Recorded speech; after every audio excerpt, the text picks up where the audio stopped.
Dá só o sinal, levanta a mão. Vai. Olá, amigos dos Fatos Não Esquecidos. Hoje eu quero iniciar o nosso programa citando uma frase de Barão do Rio Branco. Barão do Rio Branco disse que pátria é terra com terra, água com água, espaço com espaço, com perímetro demarcado com sentimento de pátria. Hoje eu tenho a grata satisfação de estar aqui com duas personalidades extraordinárias. Uma figura que tem uma história de amor ao Brasil, de amor à Amazônia e de amor pelo estado de Roraima. É o ex-ministro Aldo Rebelo. E do outro lado está aqui também o presidente da Assembleia Legislativa, um apaixonado pelo estado de Roraima, um vitorioso, o deputado Sampaio. Hoje nós vamos ter uma conversa sobre a vinda do ministro Aldo Rebelo aqui no estado de Roraima. E eu vou iniciar já fazendo a primeira pergunta ao ministro Aldo Rebelo, com relação, qual a sua relação com o estado de Roraima e o que o estado de Roraima representa para o Brasil. Um abraço, Fará, um abraço ao nosso presidente Sampaio, um abraço aos que nos acompanham nesse encontro. A minha relação mais antiga com Roraima é ainda do curso primário, lá no interior de Alagoas, quando nós estudávamos geografia, e naquele tempo se ensinava História do Brasil e Geografia do Brasil. E eu aprendi, para fazer o exame de admissão, que o ponto extremo norte do Brasil era a nascente do rio Ailã, na Serra do Caburaí, no estado de Roraima, na fronteira com a Guiana Inglesa. Essa é a minha primeira referência de Roraima. Depois, naturalmente, eu fui incorporando conhecimento sobre Roraima, depois como deputado federal, mesmo por São Paulo, mas em tarefas que tinham caráter nacional. Pude visitar Roraima várias vezes, pude visitar Roraima algumas vezes para acompanhar o debate sobre a demarcação da terra indígena Raposa Serra do Sol, quando era ministro do governo do presidente Lula, e manifestei a minha opinião contrária à demarcação em área contínua. Queríamos que fosse feito por ilhas, para tirar da área demarcada municípios como Iramutã, a área que produzia arroz. Isso tudo me permitiu vir algumas vezes a Roraima. E outras vezes eu vim por conta da discussão do Código Florestal, porque a Amazônia foi a região do Brasil mais punida com o Código Florestal. E eu vim aqui, mas eu não vi apenas a Boa Vista. Eu vim a Boa Vista, eu fui fazer uma audiência pública lá na Serra do Tepequém, na divisa com a Venezuela. Eu visitei também as áreas do interior de Roraima, eu fui ao Iramutã, eu fui ao Flechal, eu fui a outros municípios ali no BV8. Então, eu estive em Roraima várias vezes. Creio que o Estado tem um papel decisivo, estratégico na geopolítica do Brasil. É a nossa fronteira mais próxima com o hemisfério norte, com o Caribe. O Brasil tem que destinar a Roraima um papel importante na área de defesa, provavelmente a nossa principal base aeroespacial do futuro tenha que ser aqui no estado de Roraima. Roraima tem também uma perspectiva importante na atividade agrícola, na pecuária, desde que o estado tenha uma parte do seu território que hoje está imobilizado, destinada para a atividade econômica. Ministro, o estado de Roraima, nós sofremos a questão da demarcação, 1.700.000 hectares de terra, onde tiramos um segmento importante, que eram os produtores de arroz, e isso diminuiu a produção, inclusive, do PIB do estado de Roraima. Só que hoje o governo Lula já anunciou a ampliação de áreas indígenas no estado de Roraima.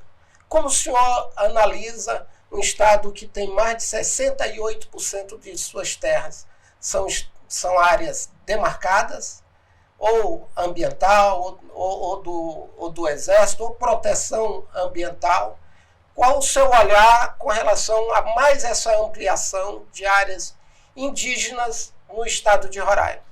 Eu creio que a União não tem por que punir determinados membros ou determinados integrantes dessa união. Ou seja, não tem sentido distinguir um Estado do outro. E principalmente quando a discriminação vem para atingir os mais necessitados. Vamos tomar o caso aqui de Roraima. Quando eu andei por aqui há 10, 15 anos, Roraima tinha sido proibida de plantar cana-de-açúcar. Portanto, não podia ter agroindústria do açúcar. Nem produzir açúcar, nem produzir álcool, etanol. Naquela fase, Roraima importava etanol de São Paulo. Ou seja, São Paulo pode ter quantas fábricas de etanol desejar ou quiser. Roraima não pode ter uma. Roraima importava leite de Rondônia, porque não tinha produção suficiente para abastecer o mercado interno. Roraima importava farinha de mandioca do Paraná, porque não produzia suficiente para o consumo local. Hoje, provavelmente, deve ter resolvido isso. Mas era um estado punido. Eu vi aqui na periferia de Boa Vista, amontoada num galpão, uma destilaria que tinha sido desmontada. Então, o Estado era discriminado. Na área de infraestrutura, você tem no sul e no sudeste milhares de quilômetros de ferrovias, de rodovias que se cruzam. Você tem a hidrovia Tietê-Paraná. E aqui você tem um acesso a Manaus e de Manaus ao resto do país. E essa estrada está se degradando, se deteriorando. E, naturalmente, vamos encontrar dificuldades para restaurar a BR-174. Você tem deficiências na ligação com os dois vizinhos aqui, com a Venezuela e com a Guiana. Então, é preciso que se enfrente na Amazônia esse bloqueio ao desenvolvimento da região, porque não é só Roraima, o Amazonas sofre do mesmo problema, o Pará também, de ter acesso à infraestrutura, à logística, à internet, à comunicação, à eletricidade, o único estado do Brasil que não tem ligação com a rede nacional de eletricidade, porque esse linhão de Tucuruí nunca foi concluído para ligar a rede de Tucuruí a Roraima. Ou você depende da energia do vizinho, ou depende dessa situação de ter termoelétricas, que muitas vezes falham. Hoje eu fui dar uma entrevista aqui numa emissora de rádio, e a entrevista não aconteceu porque não tinha eletricidade. Eu digo, imagina se a Rádio Bandeirantes vai sair do ar em São Paulo porque não tem eletricidade, se a Rádio Globo vai sair do ar no Rio de Janeiro. Vai ser um escândalo, uma tragédia.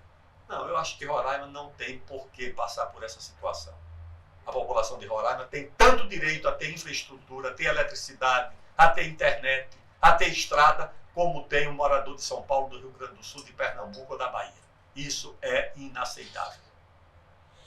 A posição, e o senhor é um homem que conheceu a gestão do Brasil, não há um desconhecimento das grandes autoridades que exercem funções importantes na República, dos grandes centros com relação ao conhecimento real da Amazônia. E isso reflete esse tipo de decisão. Eu vi uma matéria sua até onde o senhor fez uma crítica ao Supremo, a posição do Supremo no caso da Raposa Serra do Sol, que o Supremo tomou uma decisão de dar uma canetada sem que não houvesse um ministro que viesse a Roraima e conhecer em loco a situação.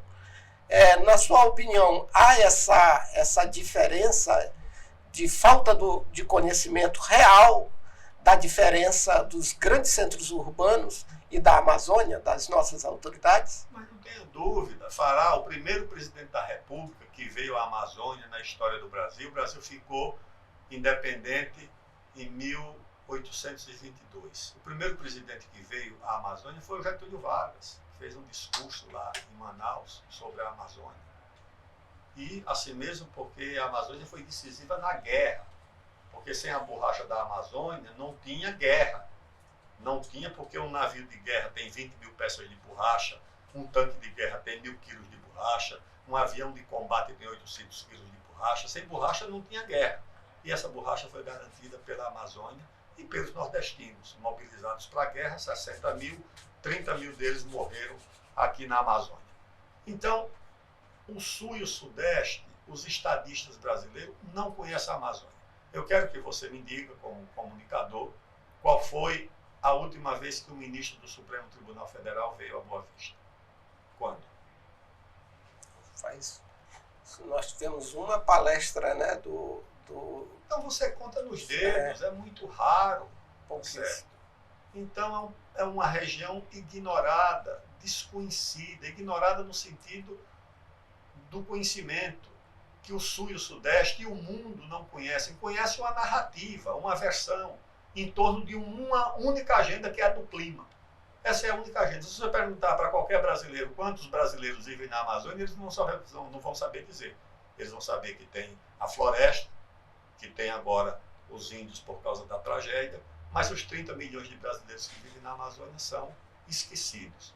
O direito ao desenvolvimento também é esquecido. E a Amazônia não é só clima. A Amazônia é uma região que tem hoje uma atividade econômica importante.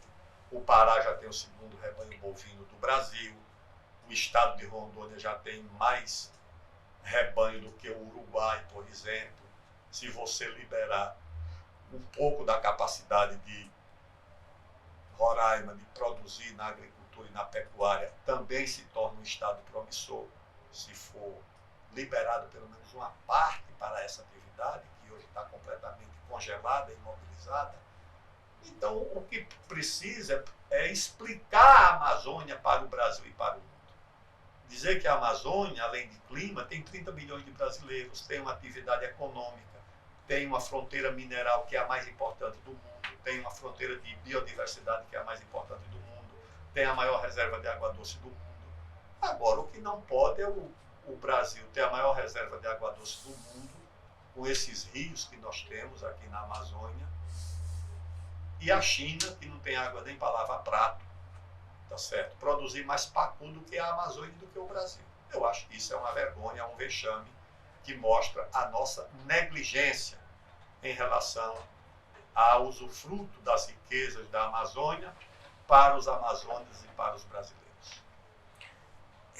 Ministro, tem uma posição da ministra do Ministério Indígena e da FUNAI, porque o governo Lula agora está fazendo uma parceria com a WWF e com o Greenpeace para cuidar dos índios Yanomamis.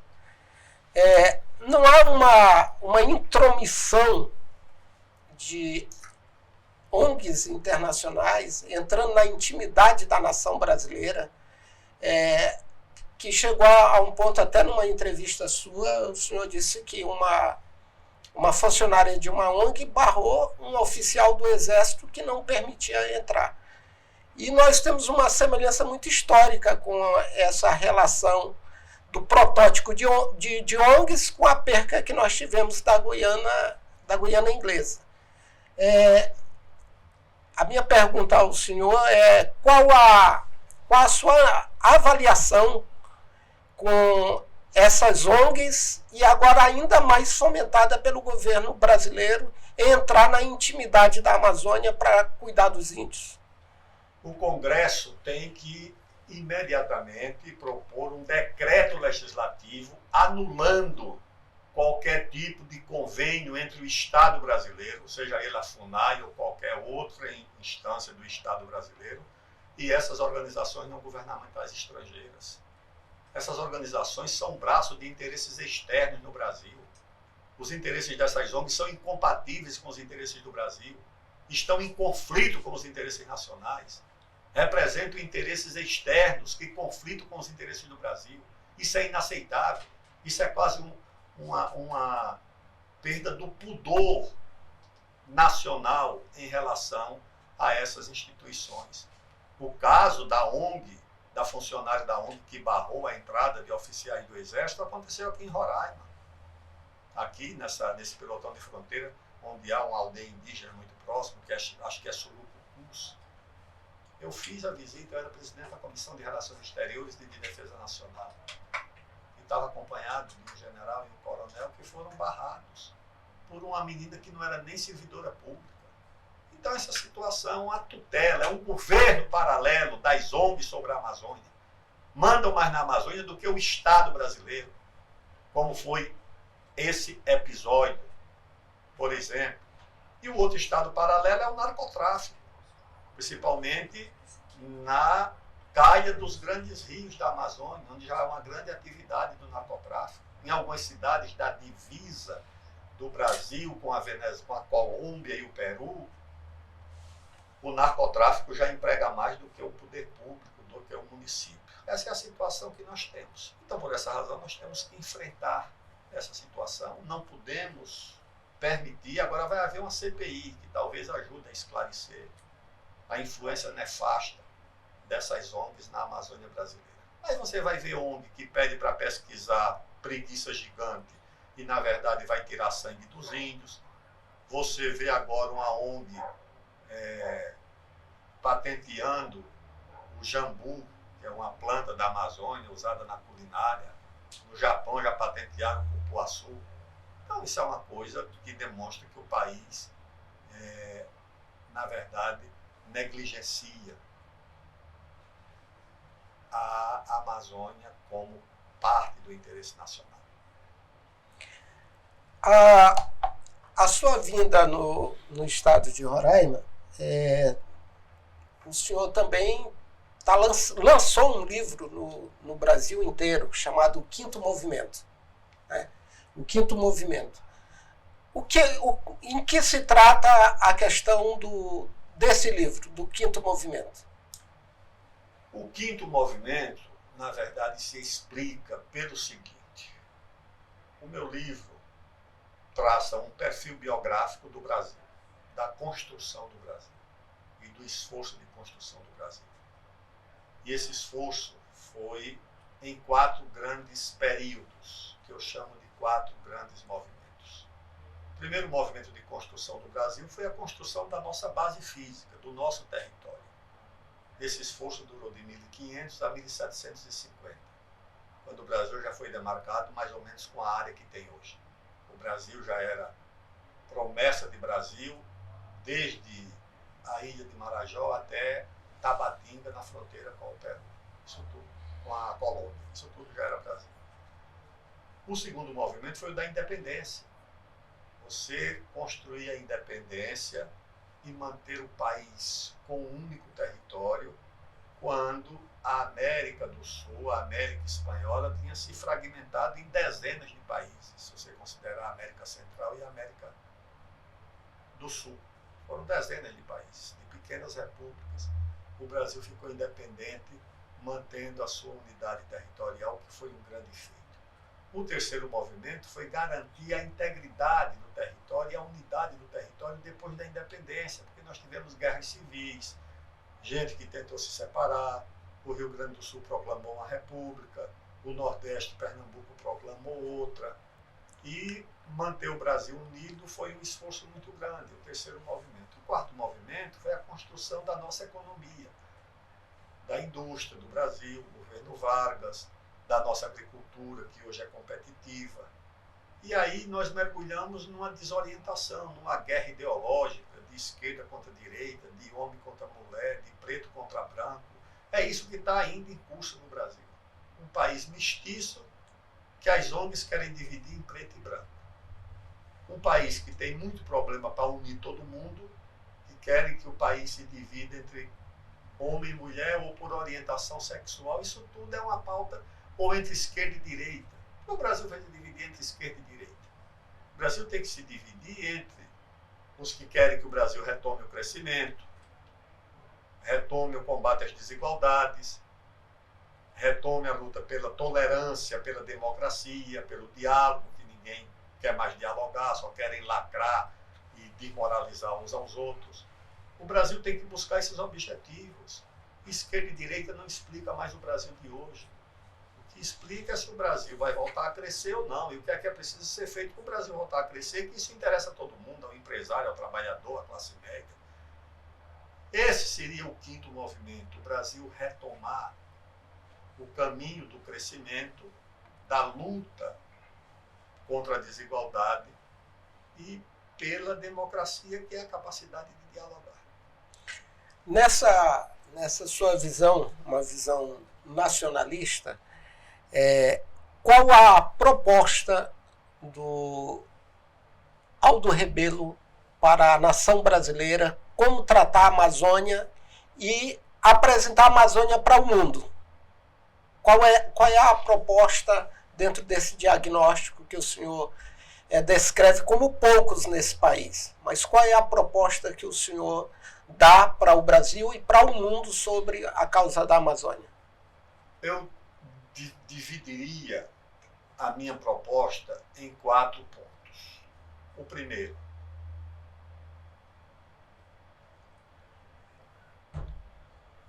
a Amazônia é brasileira e a soberania do Brasil sobre a Amazônia é inquestionável. O Brasil não vai flexibilizar nem relativizar a soberania sobre a Amazônia. A Amazônia não é parte do planeta, a Amazônia é parte do Brasil. Porque já tem gente no Sul defendendo a internacionalização da Amazônia. Eu acho que isso é uma insanidade. Então, o primeiro ponto é a soberania do Brasil sobre a Amazônia. O segundo ponto, o direito dos amazônidas ao desenvolvimento. Desenvolvimento da agricultura, desenvolvimento da pecuária, desenvolvimento da indústria, desenvolvimento da infraestrutura, da estrada, ferrovia, rodovia, hidrovia, porto, aeroporto, eletricidade, comunicação, redes de internet. Tudo isso a Amazônia tem direito, como os outros brasileiros têm. Então, o direito ao desenvolvimento é inalienável, é irrenunciável. A Amazônia tem o direito, os 30 milhões de brasileiros, porque aqui o que se vê é só a agenda do clima, é como se a Amazônia só tivesse árvore, só tivesse reserva florestal, água, e talvez os índios. Mas os brasileiros que vivem aqui são esquecidos. Então, o segundo ponto dessa minha proposta de plataforma é o direito ao desenvolvimento. O terceiro ponto é a proteção das populações indígenas, que são negligenciadas, as taxas de mortalidade infantil, de analfabetismo, de doenças infecciosas, a ausência de serviços básicos como luz elétrica, água tratada, tudo isso tem que ser resolvido com as populações indígenas. E essa responsabilidade é do Estado brasileiro e não das ONGs. Esse é o terceiro ponto.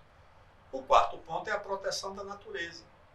Então vamos proteger o que precisa ser protegido, excluindo o que precisa produzir riqueza para a sobrevivência das pessoas. Você tem 600 mil meninos e meninas estudando nas universidades aqui na Amazônia. Você vai propor o que a eles? Que terminem um curso de engenharia, de zootecnia, de pedagogia, de letras, e vá abraçar uma seringueira, vá abraçar uma castanheira.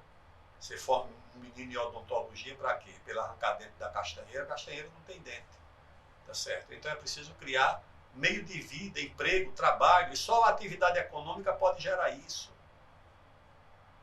E acho que existe um bloqueio a essa atividade na Amazônia. Então é preciso fazer um inventário humano. Quantos brasileiros vivem na Amazônia e o que é que eles fazem? Segundo, o inventário das potencialidades da fronteira mineral. Você conversa com um geólogo, ele vai te dizer que toda aquela tabela periódica dos elementos químicos tem na Amazônia. Tudo que você imaginar tem na Amazônia. De petróleo, ouro, nióbio, urânio, zinco, cobre, tudo tem por aqui. Por que é que isso não é aproveitado em benefício do Brasil e da Amazônia? Fazer o inventário das potencialidades da hidroelétrica da Amazônia. Você tem aproveitamento de 2 cachoeiras ali no Rio Madeira, mas você tem 19. Você aproveitou Santo Antônio, Jirau, e tem mais 17 até Guajará-Mirim, na fronteira com a Bolívia. Tem as cachoeiras aqui não sei se é do Cotingo. É Cotingo. Por que não aproveitar?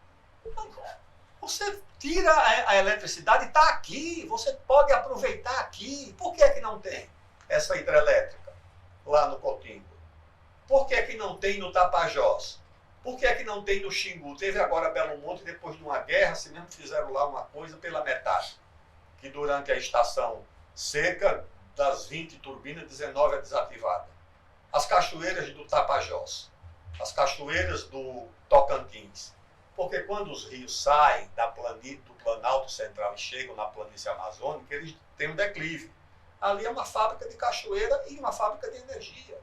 Que você tem que aproveitar. São Paulo aproveitou tudo. O Rio Tietê e o Paraná têm hidrelétrica uma atrás da outra. Por que a Amazônia tem que ser bloqueada nisso? Então você tem que fazer um inventário de tudo. De minério nem se fala. Por favor. Petróleo você tem, gás da foz do Rio Amazonas até a fronteira com o Peru. É isso que eu acho que é preciso. Isso não é incompatível com proteger o meio ambiente. Você pode proteger o meio ambiente e proteger o desenvolvimento. Por que é que a Noruega pode tirar petróleo do Mar do Norte e nós não podemos tirar petróleo da foz do Rio Marajó, do Rio Amazonas no Marajó? Por quê? Eu acho que isso é o que nós precisamos fazer. Ministro, nós tivemos aqui um fato histórico, foi a questão da migração venezuelana. E aconteceu que nessa migração, os venezuelanos chegaram aqui no estado de Roraima e eles baratearam a mão de obra. Então, o que é que ocorre? Naquele período, ainda o presidente Michel Temer era presidente, houve uma corrida dos roraimenses ao garimpo. E aí foi para a área Yanomami. E que trouxe toda essa questão desse debate. São quase 20 mil garimpeiros que estavam dentro da área Yanomami. E a imprensa internacional, os movimentos progressistas titulam os garimpeiros como bandido. A minha pergunta ao senhor, presidente da Câmara, um historiador, uma pessoa que conhece a política e a realidade do Brasil, o Congresso Nacional não tem uma dívida com esses mais de 60 mil garimpeiros que estão no estado, que estão na Amazônia? Não é uma dívida do Estado brasileiro com estes homens que são continuamente chamados de bandidos e não tem como se regularizar. O garimpeiro é uma profissão que ele não tem como se regularizar. Isso compete ao Estado. O Estado tem dívida com esses garimpeiros? Claro que tem. Aliás, a Constituição tem um artigo 174 que já prevê a outorga de licença para o garimpo e as cooperativas de garimpeiros. Isso está na Constituição, artigo 174. Qualquer pessoa pode consultar. E artigo 174 para ver o que fala. Manda até priorizar, porque o garimpo por cooperativa é socialmente mais equilibrado do que você entregar para uma grande empresa. Além disso, em 1986, eu era presidente da Câmara dos Deputados e o presidente Lula mandou um projeto para o Congresso. Sabe qual era o projeto? O Estatuto do Garimpeiro, que foi aprovado em 2008. E sabe o que diz o Estatuto do Garimpeiro no artigo 5º? Também pode ser procurado na internet por quem tiver dúvida. O artigo 5º diz que o Estado deve priorizar, ou é outra palavra com esse sentido, a concessão de lavra para as cooperativas de garimpeiro. Por quê? Porque quando você legaliza, você, primeiro, impede a sonegação. O município ganha, porque tem uma contribuição sobre a extração de minério, que 60% dela ficam no município, 15% no Estado e 25% para a União. E são os municípios mais pobres do Brasil que seriam beneficiados por isso. Segundo, se é legalizado, o Estado pode fiscalizar. Saber se está sendo usado substância que causa dano ao meio ambiente. E terceiro, protege o garimpeiro, porque ele vai receber uma remuneração mais justa pelo produto do seu trabalho. Quando é clandestino, ele ganha uma taxa muito menor, porque tem o risco do comprador estar comprando um produto ilegal. Então, era preciso regularizar, regulamentar essa atividade. Mas só que o governo nunca tomou providências. A lei foi aprovada, mas nunca se estabeleceu em que áreas o garimpo podia ser autorizado. A outra coisa é que a própria Constituição, no artigo 176 e no artigo 231, autoriza o garimpo em terra indígena. A União nem pode mudar essa questão, porque a Constituição diz que a autorização é do Congresso Nacional. Desde que o índio seja ouvido e participe de alguma forma na arrecadação dessa riqueza. Por que é que nunca foi regulamentado isso? Eu acho que é porque o ouro ou o minério extraído ilegalmente não paga imposto. Quando o contrabandista vende lá fora, vende pelo preço de mercado. Quando ele compra aqui, ele compra um produto ilegal, paga menos, não paga imposto. Então eu acho que isso é o que precisa ser denunciado. E o garimpeiro não pode ser tratado criminoso, seja ele garimpeiro, banqueiro, comerciante, político. É criminoso. O que você não pode é generalizar. Tá certo? Isso é o que você não pode fazer, porque você pode empurrar essas pessoas para o desespero. O que é que o garimpeiro vai fazer? Tem dois tipos humanos que conhecem a Amazônia palmo a palmo, rio por rio. Não é o homem da cidade, nem é o agricultor. O agricultor conhece a sua fazenda. O sujeito da cidade conhece a sua repartição, ou o seu bairro. O garimpeiro, ele conhece cada rio da Amazônia. Ele seria uma mão de obra excepcional para uma atividade criminosa como o narcotráfico. Verdade. Então, você vai empurrar essas pessoas para onde? Tratando essas pessoas como criminosas. Então, eu acho que o Congresso primeiro precisa regularizar essa atividade. E o poder público, ao invés de apenas pensar em punir, em tratar o garimpeiro como criminoso, distribua, oriente, organize as áreas onde essa atividade pode ser feita de forma legal, fiscalizada, com a Caixa Econômica comprando o resultado dessa atividade, com os impostos sendo pagos e com o garimpeiro recebendo a justa remuneração pelo seu trabalho.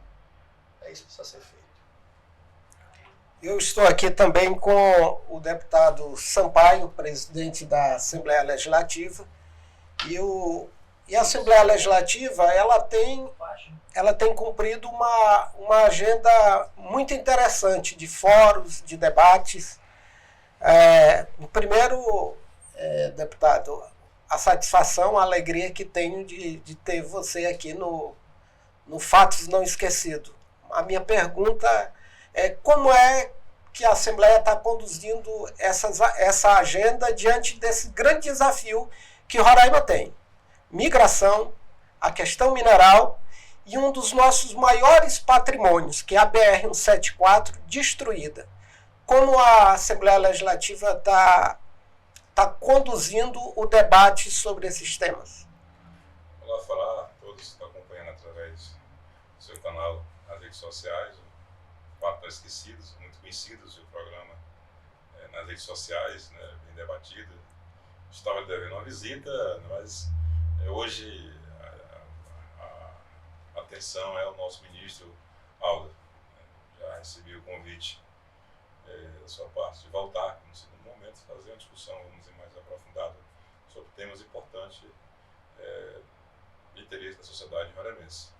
Então, tivemos a felicidade de fazer esse convite ao Aldo para receber a comenda de cidadão benemérito do Estado de Roraima, pelo compromisso, como você bem falou, para com o Brasil, serviço prestado como deputado, presidente da Câmara, ministro da Ciência e Tecnologia, ministro do Esporte, ministro da Defesa e até presidente da República. Acho que o o presidente não assumiu em algum momento a presidência da República. Então, Aldo é um patrimônio, né? Conhece mais do que ninguém a nossa Amazônia, nossos amazônicos, e conhece muito bem Roraima. Então, primeiro, compartilhar essa felicidade de receber o Aldo aqui no estado de Roraima, na Assembleia Legislativa, já aproveitando o seu programa, convidando para amanhã, dia 19, a partir das 9 horas da manhã, temos uma palestra do Aldo Rebelo voltado à sociedade roraimense, no setor produtivo, seja ele do agronegócio empresarial, da agricultura familiar indígena, da agricultura familiar, estudantes, o Sistema S, Embrapa, servidores dos órgãos das secretarias diretas e indiretas do governo do Estado. Convite amplo, a liderança da agricultura familiar, todos são convidados a essa importante palestra a partir de amanhã, na Assembleia, a partir das 9 horas. Então, enquanto o Poder Legislativo, nós podemos fazer isso, promover essa discussão, esse debate, e de preferência que ele ultrapasse os muros de Roraima. Precisa mobilizar a sociedade, mobilizar a nossa classe política, seja a bancada estadual, seja a bancada federal, aos nossos senadores. Como foi colocado aqui no início pelo Aldo, a Amazônia está na atenção do mundo hoje, volta para a Amazônia, inclusive com o aval do governo federal, transformar Roraima, Amapá, Pará, Amazônia, todo o estado do norte, num grande santuário ambiental, sem perguntar se é isso que nós queremos enquanto moradores da Amazônia, se é isso que realmente interessa ao Brasil. Então, esse debate, nós precisamos provocar ele. E a nossa ideia é, esse Poder Legislativo, chamar a atenção da sociedade, roraimense, sociedade das demais unidades da federação, em especial a nossa bancada.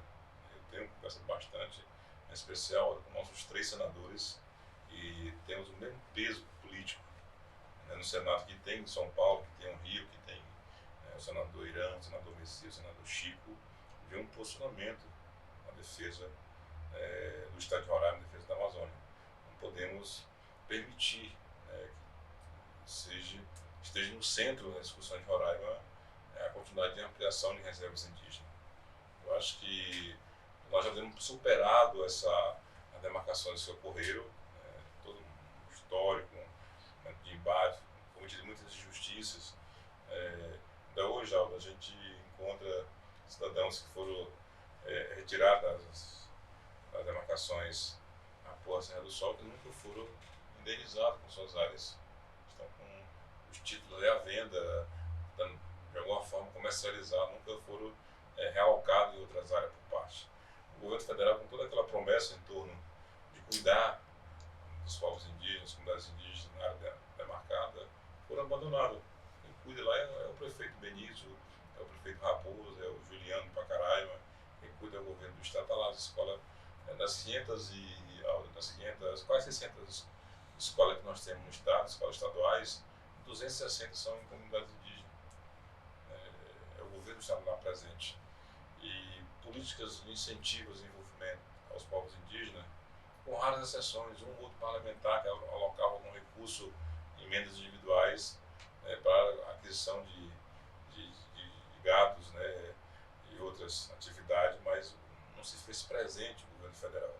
E aqui não é crítica só ao governo que saiu, ao governo que desde o governo do FHC, que quando começou a homologação, passando pelo governo de Lula, Dilma, Temer, Bolsonaro, não foi diferente. Abandonaram nossos povos indígenas, que ao você conversar com as lideranças, com a comunidade indígena, eles querem escola de qualidade, eles querem educação, querem saúde, querem desenvolvimento, querem vir aqui no shopping, querem tudo de qualidade. É isso que nós temos que buscar. Está aí um exemplo da política do governo do estado, quando nós propomos aí o incentivo à agricultura familiar indígena, muito recebido por todas as comunidades.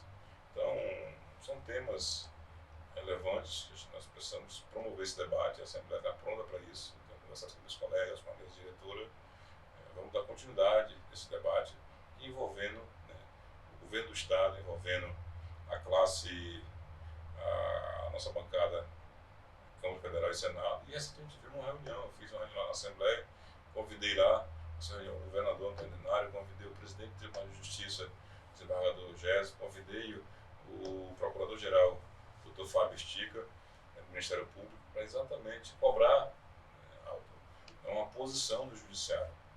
Teve uma ocupação de uma fazenda na região do Bonfim, onde o juiz da região se negou a analisar o pedido, a cautelar, porque disse que, apesar que a área era do Estado, que o terreno, a fazenda estava regulamentada, titulada, com a devida licença, mas pelo fato de ter sido ocupada por lideranças indígenas, era de competência da União. Então, nesse bate-bola, até hoje a União, o juiz federal diz que o território pertence ao Estado e o juiz estadual diz que a transferência de competência. Competência é porque está sendo ocupado por lideranças indígenas.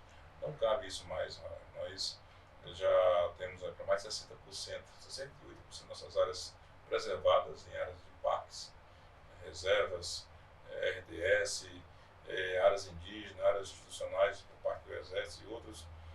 Temos aí hoje, sem implementação ainda da efetividade do nosso zoneamento econômico-ecológico, que tende aí a nossa redução da nossa reserva legal de 80% para 50%, uma emenda feita pelo relator, à época, Aldo Rebelo, relator do Código Florestal, juntamente com a senadora Ângela, não implementamos ainda.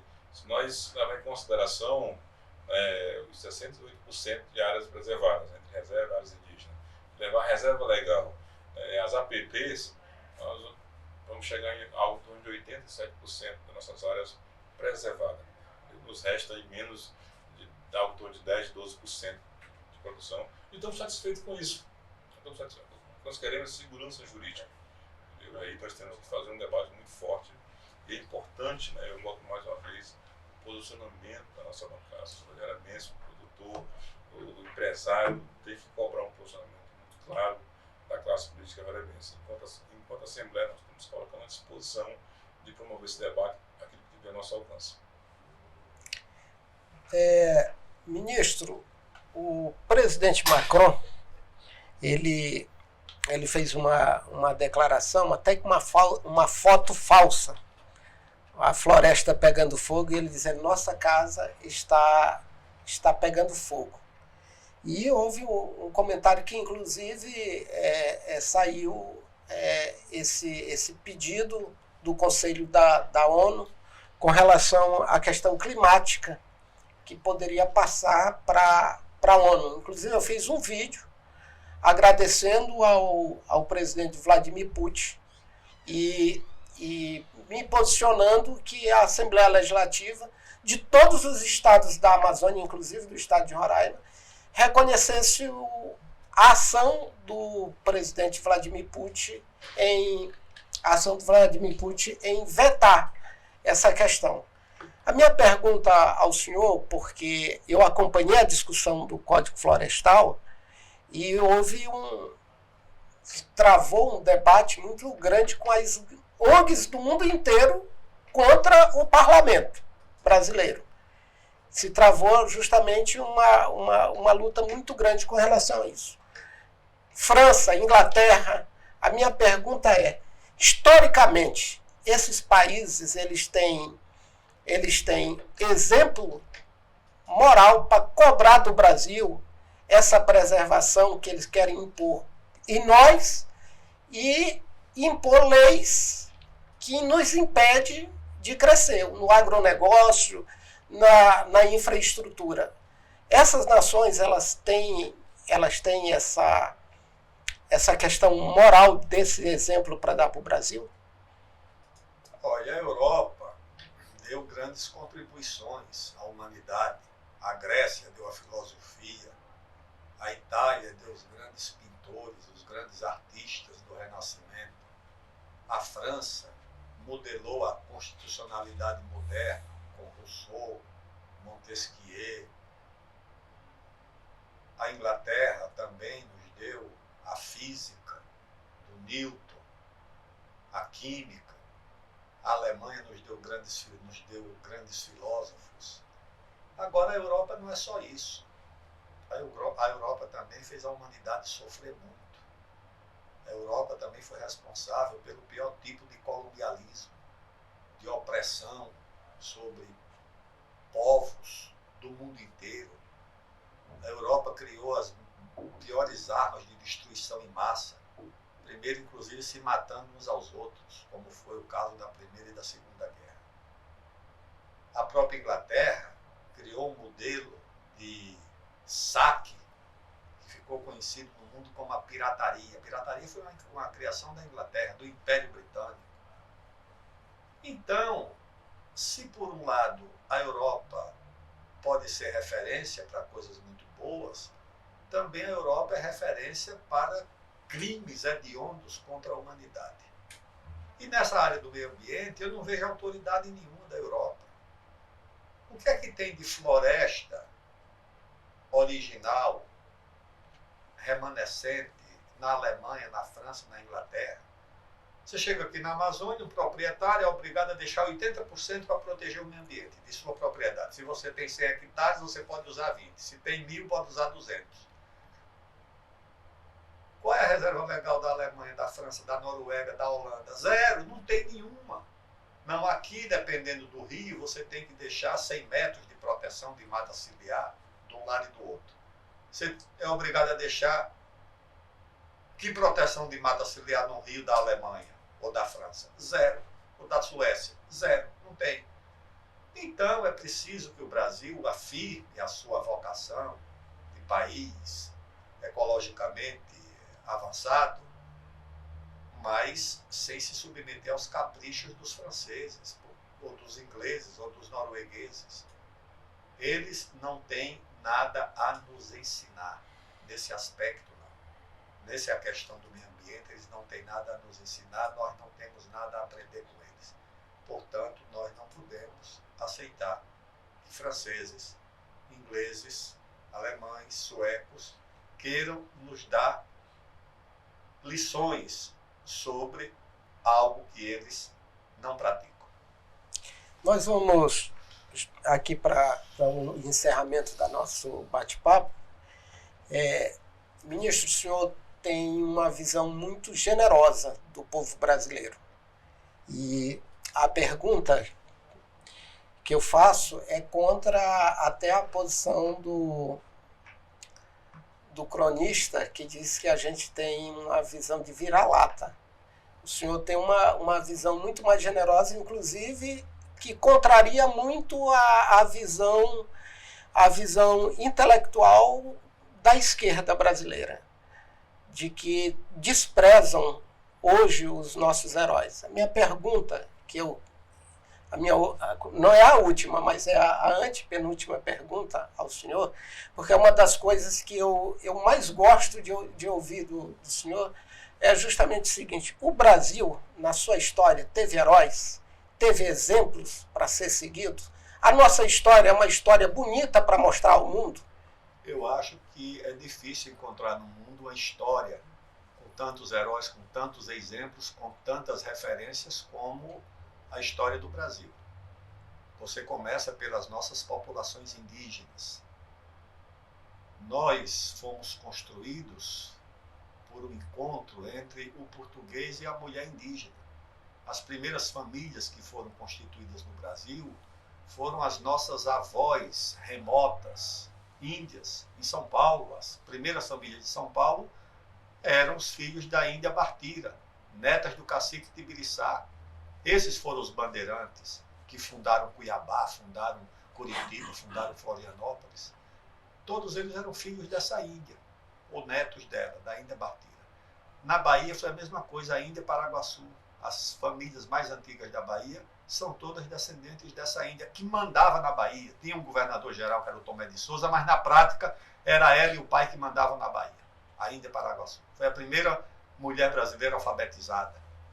E em Pernambuco foi outra mulher também, índia, a Índia Maria do Espírito Santo Arco Verde, filha do cacique Arco Verde, que casou com um português, e que as famílias de Pernambuco até hoje, essa família Albuquerque Maranhão, família Cavalcante, família, tudo isso é descendente dessa Índia. Na minha cidade, todos nós descendemos de uma índia. Chegou um português lá, casou com a índia, e os filhos dessa índia, e as filhas, foram os nossos avós mais remotos. Exemplos de heroísmo aqui, você teve um índio da tribo dos Manaus, o Ajuricaba, que preferiu morrer, pulou acorrentado dentro do rio Amazonas para não ir preso para Belém. Você tem o Sepete Araju, lá no Rio Grande do Sul, que resistiu aos espanhóis e aos portugueses, combatendo. Você tem estadistas índios no Brasil. Você tem heroínas como a Clara Camarão, que era uma índia que combateu os holandeses em Pernambuco, casada com outro líder, considerado fundador do Exército Brasileiro, que foi o índio Felipe Camarão. O negro Henrique Dias, considerado fundador do Exército Brasileiro. Você tem uma negra na Bahia, a Filipa, que lutou contra os portugueses na Guerra da Independência. Você tem a Maria Quitéria, essa mulher, quando o Brasil formou o exército para combater Portugal, os recrutadores do exército, porque o Brasil não tinha exército, quem tinha era Portugal, o Brasil era uma colônia, teve que formar um exército. E foram nas fazendas recrutar, chegaram nessa casa, não tinha homem, só tinha mulher na casa. E o pai explicou, aqui não tem um rapaz para alistar no exército.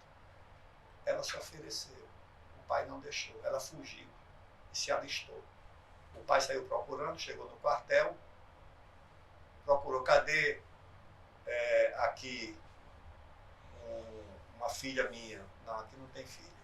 Aí ele diz, é aquela ali. Não, aquela ali é o soldado Medeiros. Ela se apresentou como soldado. Disse, eu vou levar que é uma mulher. Disse, não, senhor. Você não vai me levar o melhor atirador do meu batalhão. Era ela. Foi condecorada por Dom Pedro I. Você tem o Caxias, com 60 e tantos anos, na Guerra do Paraguai, já um homem idoso em cima de um cavalo, quando ele viu a tropa vacilar na batalha de Tororó. Ele foi para a frente do exército, disse que quem for o brasileiro tinha que segui-lo, me siga. E resolveu a batalha.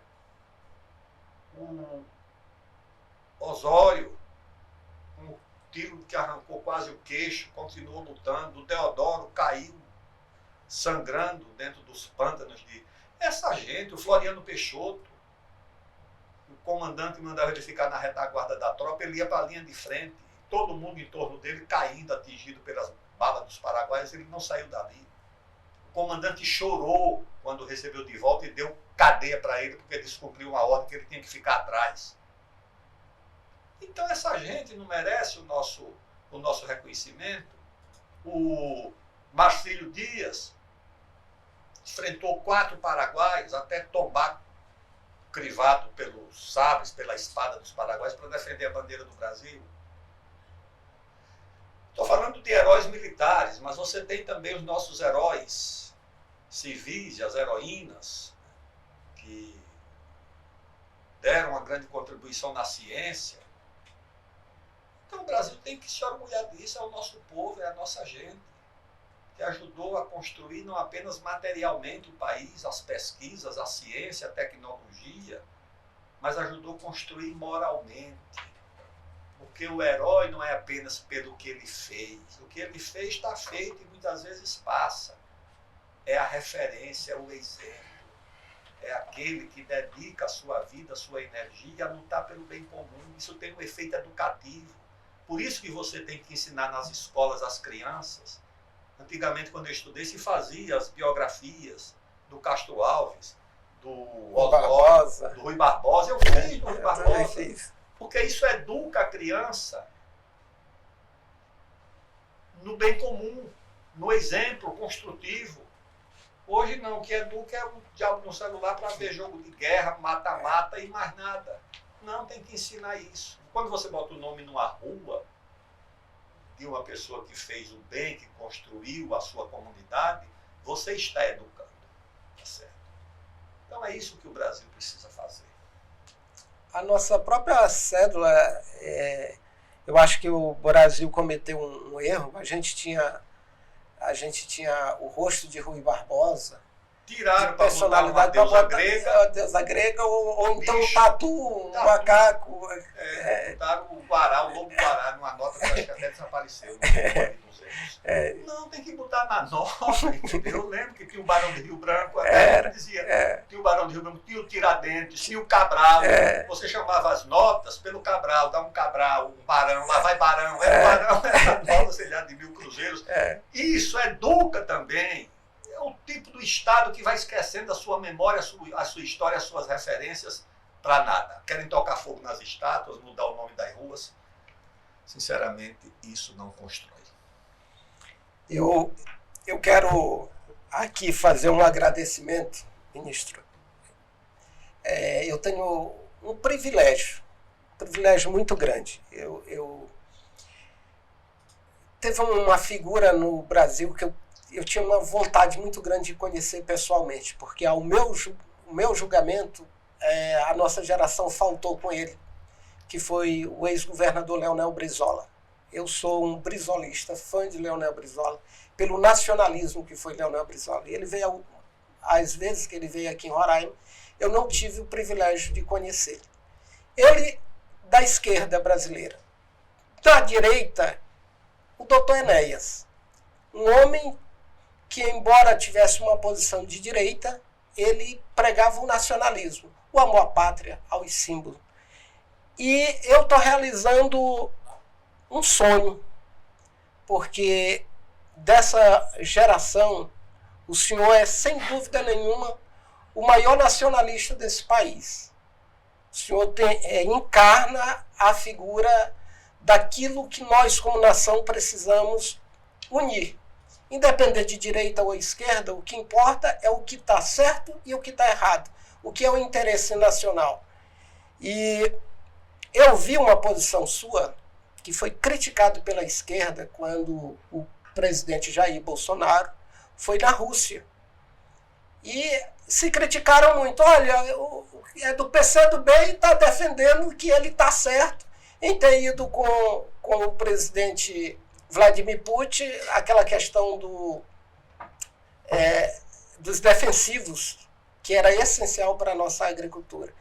E eu vi uma frase sua que o senhor disse: eu não estou preocupado se a questão ela é da direita ou ela é da esquerda. A minha preocupação é se as posições elas defendem o interesse nacional e essa unidade. Isso é um ato de grandeza. Então, ministro, eu escrevi uma justificativa do título de cidadão boavistense. Vereador Dunga, eu era assessor dele, e eu escrevi.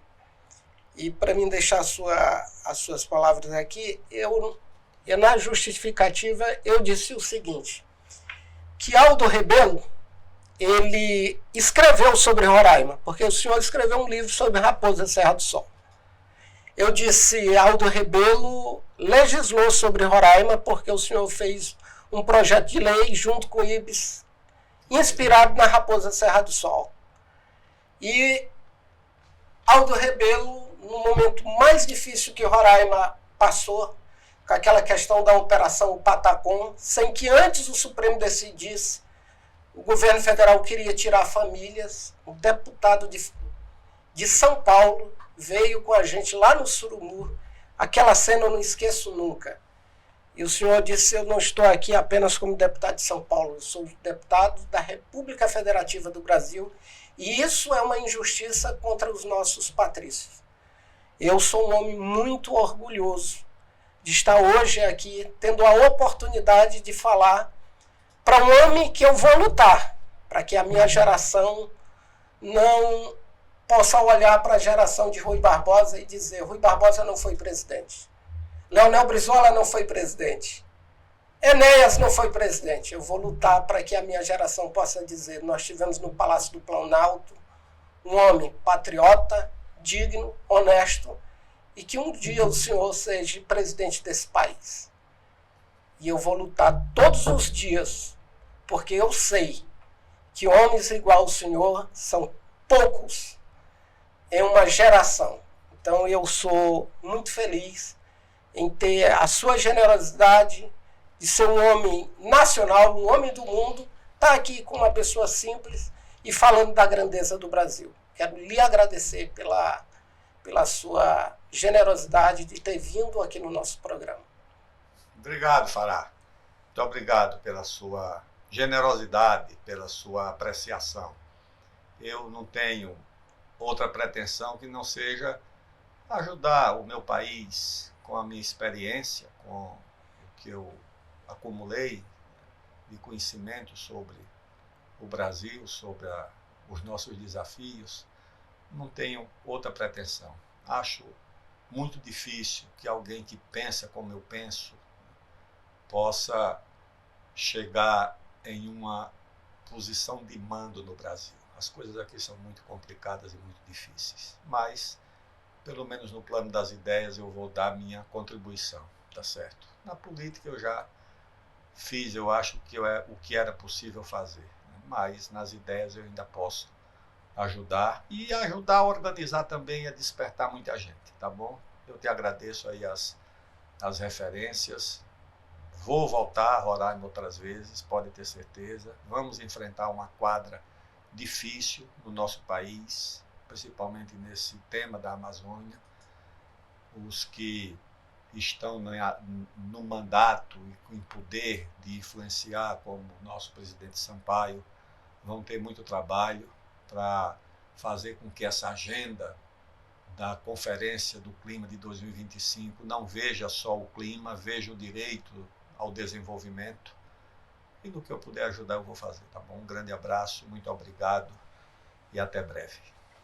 Obrigado, ministro. Eu quero também aqui deixar aqui os meus agradecimentos ao presidente da Assembleia Legislativa do Estado de Roraima, o deputado Sampaio.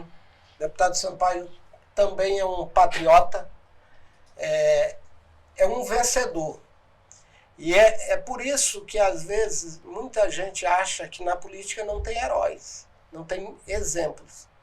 E conhecendo a biografia do deputado Sampaio, o deputado Sampaio chegou aqui no estado de Roraima, assim como 50% da população nossa é migrante do Nordeste, e um lutador, ia de bicicleta para a faculdade para se formar, liderou movimentos, donos de convicções extraordinárias, foi líder de associação no regime militar e foi eleito pelos seus pares. Hoje, o deputado Sampaio assumiu uma missão pacificar o estado de Roraima. E a Bíblia diz que bem-aventurados os pacificadores, porque eles verão a Deus. E isso encarna muito bem na figura do deputado Sampaio. Deputado, nós vamos ter outra oportunidade para a gente conversar sobre a questão da Assembleia Legislativa, mas eu gostaria de deixar aqui a sua mensagem. Qual a sua mensagem de otimismo para o povo do estado de Roraima e o que esse povo pode esperar da Assembleia Legislativa e de seu presidente? Obrigado, Fará. É um pouco suspeito que o Fará é nosso amigo, tivemos umas militâncias juntos em muitos momentos, inclusive recentemente na discussão em torno do comando do Poder Legislativo, onde, você talvez não tenha acompanhado, tivemos que fazer alguns enfrentamentos, uma mesa diretora que usava o Poder Legislativo para acharcar o governo, os governos que passavam, e esquecia os debates importantes que interessavam aos roraimenses. Eu assumi a Assembleia, claro, com apoio da mesa, com apoio dos demais colegas, nós temos pautados, né, temas relevantes, como foi a Lei das Terras recentemente, o zoneamento econômico ecológico, um respeito e um carinho muito forte pelos servidores públicos do estado de Roraima, até pela minha história, né? Uma atenção muito forte para a agricultura familiar. A gente tem um respeito, um carinho e precisamos fazer o que tiver ao nosso alcance à disposição da agricultura familiar. Inclusive, na próxima quinta-feira agora, temos uma audiência para discutir com o governo do estado, nos apresentar um plano de trabalho sobre a agricultura familiar. Então, temas como esses, né, sempre serão muito bem-vindos, né, junto ao Poder Legislativo. A gente coloca o Poder Legislativo à disposição da sociedade roraimense. Esperar, né, do Estado de Roraima, a gente está muito entusiasta com o Estado de Roraima vendo falar. Nós temos crescido economicamente, indústrias se localizando em Roraima, temos a primeira esmagadora de soja, né, temos aí um frigorífico, estamos exportando nossa carne para a Guiana, para o Suriname, estamos buscando estreitar essa relação comercial com a Venezuela, sem fazer valor de juízo do regime, se é direita, se é esquerda. Roraima é um celeiro, né, de produção agrícola e precisamos comercializar, não só com o Amazonas, em especial com a Guiana e com a Venezuela.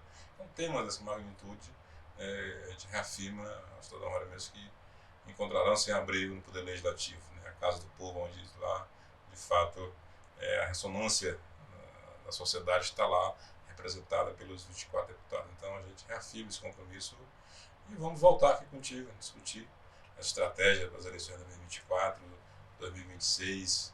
É importante falar essa ferramenta de comunicação através das redes sociais, chamar a bancada federal. Eu tenho cobrado bastante da bancada federal, em especial dos nossos 3 senadores. A gente marcar posição. Não podemos deixar Roraima retroceder. Avançamos bastante nos últimos anos, mas a gente olha para o nosso estado gêmeo, que é o Amapá, né, que teve um ápice de crescimento e vem aí há uns 5 anos regredindo. O Amapá, que tinha 30 mil hectares de plantio de grãos, voltou para 4 mil. Nós tínhamos 5 mil, 6 mil hectares há 8 anos atrás, hoje estamos chegando a 120 mil hectares de grãos plantados no estado, né, Roraima. Queremos chegar em breve a 200 mil. Temos terra suficiente, respeitando todas as demarcações, todas as áreas. Precisamos continuar avançando. A nossa vocação aqui, no primeiro momento, é o setor primário. Nós não temos como imaginar um parque industrial para competir com a Zona Franca de Manaus, com todos aqueles incentivos lá já dado pela Zona Franca de Manaus, com todo o Rio Amazonas, com todo um porto. Aqui a nossa é a produção agrícola, setor primário. O que a gente precisa é agregar valor. Em vez de vender o nosso peixe, natura, vamos vender filetado para o Amazonas, para São Paulo, para a China. O nosso frango vender para a Venezuela, porque eles gostam muito de frango. Vamos vender nosso frango embalado, congelado, num preço justo. Então, eu aposto muito, né? Sempre que me sobra um centavozinho no final do mês, eu boto lá na minha roça. Se eu pudesse, toda sexta, sábado e domingo, eu estava lá na minha roça, porque eu acredito de fato no setor primário e a vocação de Roraima é o setor primário. Eu quero agradecer ao ministro, ao deputado Aldo. Eu quero deixar aqui eu tenho 4 pessoas que disseram, quando você estiver lá com o ministro Aldo, manda o abraço. Então eu não esqueci. Primeira é um fã seu, é um homem que tem uma prestação de serviço nesse estado aqui, que é o Dr. Haroldo Amoras. O Dr. Haroldo Amoras é uma das maiores inteligências do estado de Roraima. E ele me pediu que mandasse um abraço ao senhor. O outro é o ex-governador Neudo Campos, que amanhã eu vou estar fazendo uma visita com ele. Ele disse, olha, o Aldo, eu fui deputado com ele, é uma das inteligências desse país. Então, vou deixar aqui o abraço do ex-governador Neudo Campos. E os outros 2 são meus 2 amigos e irmãos, o ex-deputado Márcio Junqueira e o ex-vice-governador do estado de Roraima, o Paulo César Quacheiro, que também deixaram esse abraço. Como sempre, a gente vai encerrar o nosso programa com uma frase. E a frase que a gente encerra é essa. Brasil, verás que um filho teu não foge à luta. Eu sou Fará Mesquita, isso é fato, não é fake.